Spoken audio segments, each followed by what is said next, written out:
ಚಿಕ್ಕಬಳ್ಳಾಪುರ ಹಾಲು ಒಕ್ಕೂಟದ ಚುನಾವಣೆ ಸಮೀಪಿಸುತ್ತಿರುವ ಬೆನ್ನಲ್ಲೇ ಅಭ್ಯರ್ಥಿಗಳ ಪ್ರಚಾರ ಜೋರಾಗಿದ್ದು, ಚಿಂತಾಮಣಿ ತಾಲೂಕಿನ ಕೈವಾರ ಮತ್ತು ಅಂಬಾಜಿದುರ್ಗ ಹೋಬಳಿ ಕ್ಷೇತ್ರದ ಅಭ್ಯರ್ಥಿ ಎಸ್ಎನ್ ಚಿನ್ನಪ್ಪ ಇಂದು ಚಿಂತಾಮಣಿ ನಗರದ ಕನ್ನಂಪಲ್ಲಿಯ ಶ್ರೀ ವೀರಾಂಜನೇಯ ಸ್ವಾಮಿ ದೇವಾಲಯದಲ್ಲಿ ಪೂಜೆ ಸಲ್ಲಿಸಿ ಚುನಾವಣಾ ಪ್ರಚಾರಕ್ಕೆ ಚಾಲನೆ ನೀಡಿದರು. ನಂತರ ಮಾತನಾಡಿದ ಸಚಿವ ಡಾಕ್ಟರ್ ಎಂಸಿ ಸುಧಾಕರ್, ನನ್ನ ಮೇಲೆ ವಿಶ್ವಾಸವಿಟ್ಟು ನನಗೆ ಚೀಮೂಲ್ ಚುನಾವಣೆಗೆ ಅಭ್ಯರ್ಥಿ ಮಾಡಿದ್ದಾರೆ. 2 ಕ್ಷೇತ್ರದ ಮತದಾರರು ನನಗೆ ಕ್ರಮ ಸಂಖ್ಯೆ 2 ಹೊಲಿಗೆ ಯಂತ್ರಕ್ಕೆ ಹೆಚ್ಚಿನ ಮತ ನೀಡಿ ಗೆಲ್ಲಿಸುತ್ತಾರೆ ಎಂದರು.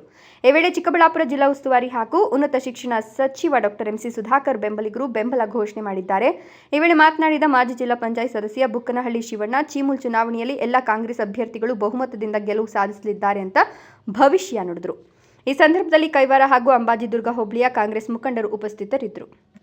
ಈಗ ಪ್ರಪ್ರಥಮ ಬಾರಿಗೆ ಚಿಕ್ಕಬಳ್ಳಾಪುರ ಹಾಲು ಒಕ್ಕೂಟಕ್ಕೆ ಚುನಾವಣೆ ನಡೀತಾ ಇದೆ. ಈ ಬಾರಿ ಚಿಕ್ಕಬಳ್ಳಾಪುರ ಕ್ಷೇತ್ರದಿಂದ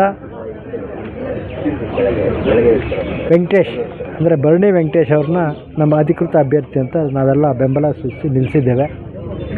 ಕಳೆದ ಬಾರಿ ಕೂಡ ಅವರು ನಮ್ಮ ಬೆಂಬಲದ ಅಭ್ಯರ್ಥಿಯಾಗಿ ನಿಂತು ಕೋಚಿಮೂಲ್ನಲ್ಲಿ ಜಯಗಳಿಸಿ ಉತ್ತಮವಾದ ಕಾರ್ಯವನ್ನು ಮಾಡಿದ್ದಾರೆ.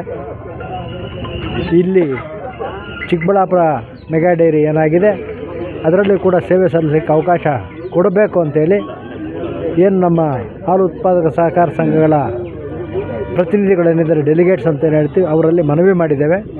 ಈ ಬಾರಿ ಕೂಡ ಅತಿ ಹೆಚ್ಚಿನ ಬಹುಮತದಿಂದ ಅವರು ಆರಿಸಿ ಬರ್ತಾರೆ.